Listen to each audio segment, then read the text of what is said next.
Hey, algebra students. In this lesson, we're going to be talking about inverse variation. Now, previously, we learned about direct variation. Direct variation is the same thing as proportionality.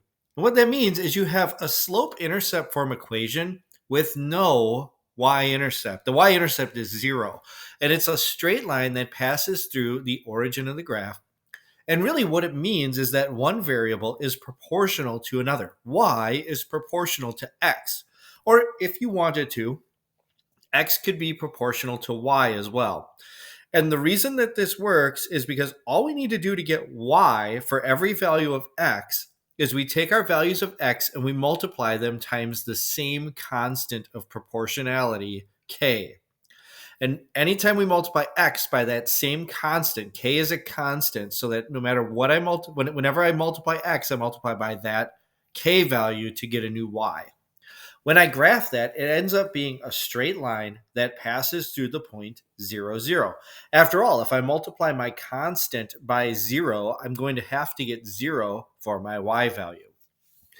Inverse variation is the subject of this lesson, another type of variation, and it is far more interesting. The graphs are not going to be linear. In fact, the graphs are going to make a strange shape called a hyperbola. This is the shape of an inverse variation graph. And here's how inverse variation works. We have a relationship between two variables that when we multiply those two variables together, we get a constant. Direct variation essentially had a constant slope to a line. For inverse variation, the thing that stays constant isn't the slope of the graph, it's the product of x and y. Now, here's the equation for what I just said. The product of two variables, x, y, equals k, a constant value. And for any inverse variation relationship, you can find the value k, and it's never going to change for that particular relationship. So in one problem, you might find k equals 20. And no matter what x and y have to multiply to equal 20. How many combinations are there of x and y that equal 20? There's an infinite number of them, but there is one that can't possibly exist. Think about this for a second. If x or y was 0, is there anything at all you could multiply them by to make them equal 20? If x or y is 0, could you multiply by the other variable to make 0 equal 20? Not possible, right? So we're going to find that in the graph of inverse variation, the point x equals 0 has no associated y value. There's no solution for x equals 0. Okay? Notice that this graph it starts off really close to the x-axis. Why is that? Well, think about it.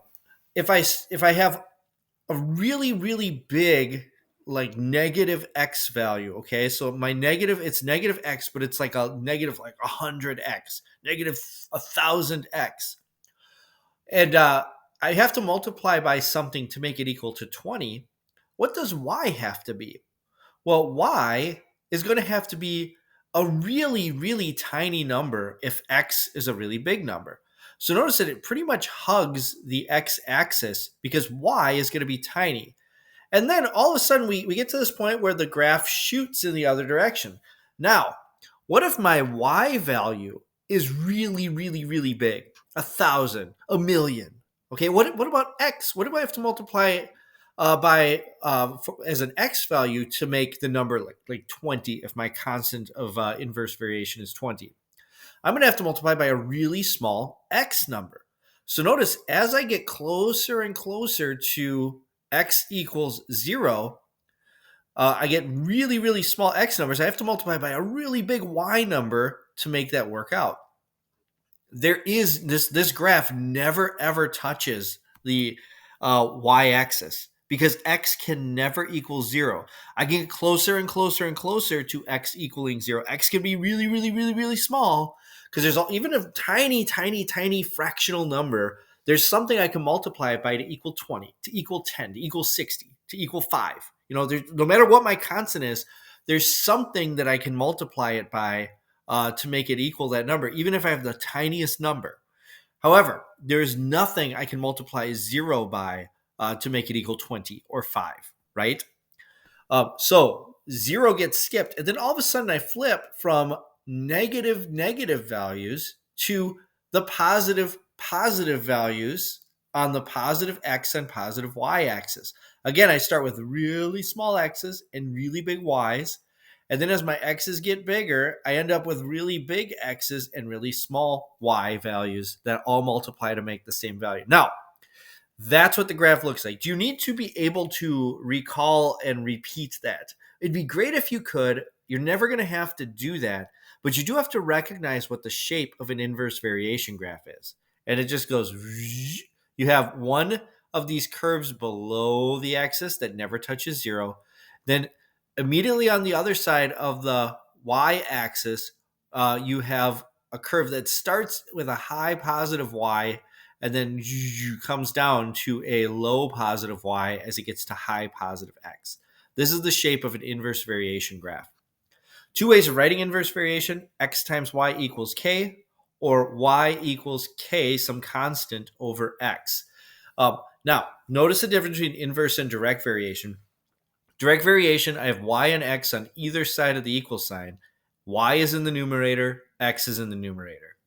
With inverse variation, I'm either going to have x and y on the same side of the equal sign, or one will be in the numerator and the other on the other side of the equal sign will be in the denominator. That's inverse variation.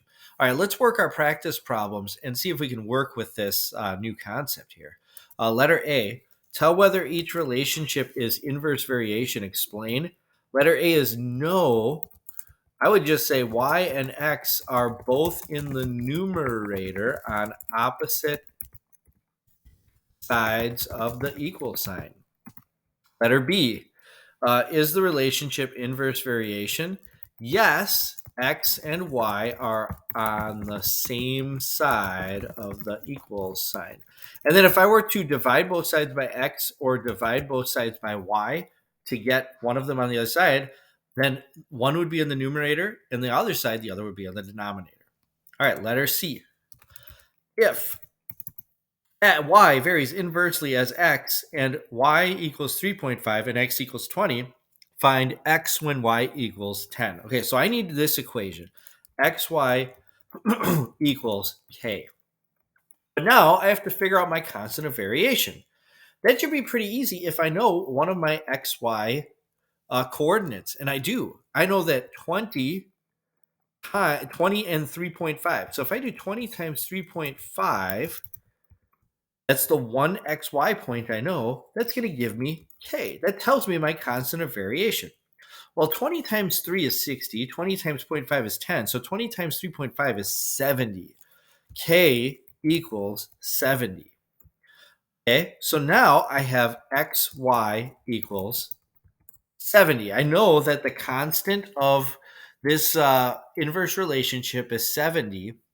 Now I can figure out what y has to be what x has to be when y equals 10.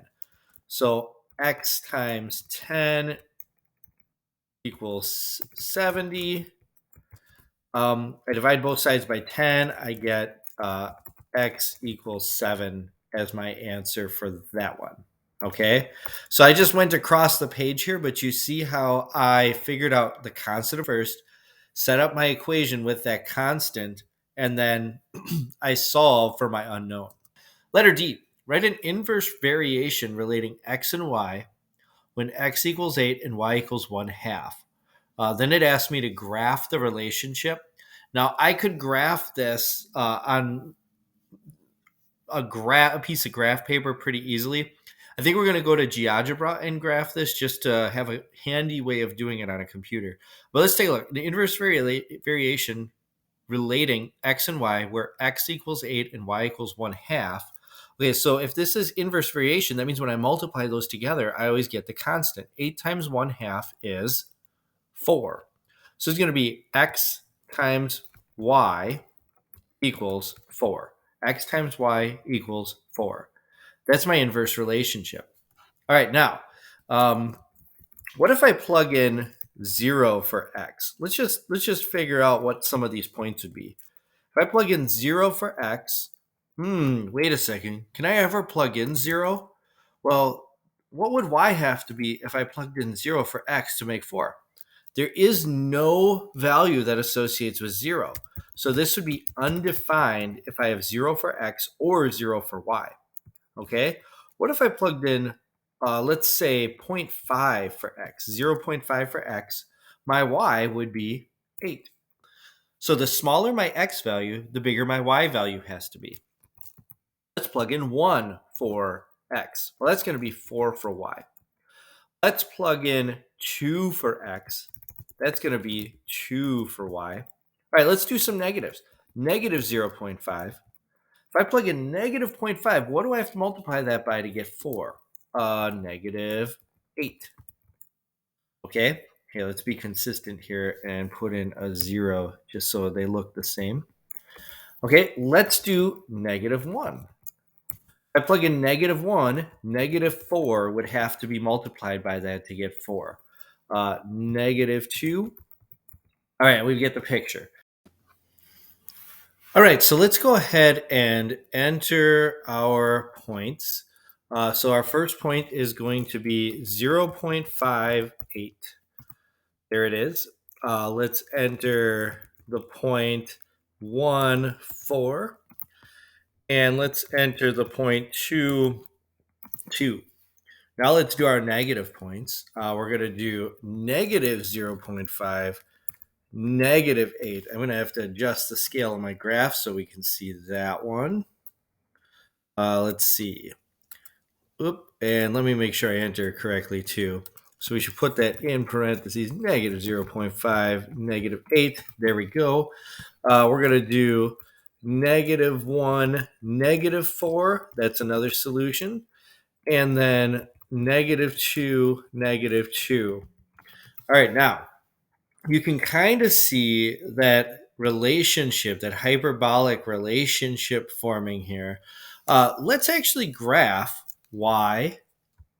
Let's see, xy equals, and we know that xy equals 8. Let's see what that looks like when we graph it here. Actually, I have to do this a little differently. I forgot I can't put them both on the same side. Y equals, so it's y equals 8 over x. And let me make sure I got this right here. It's not 8, but 4. 4 over x. Okay, because when I multiply them together, I get 4. I was getting confused because my first point was 8, but actually that was 0.5 times 8 equals 4. Notice that this is the shape of the graph.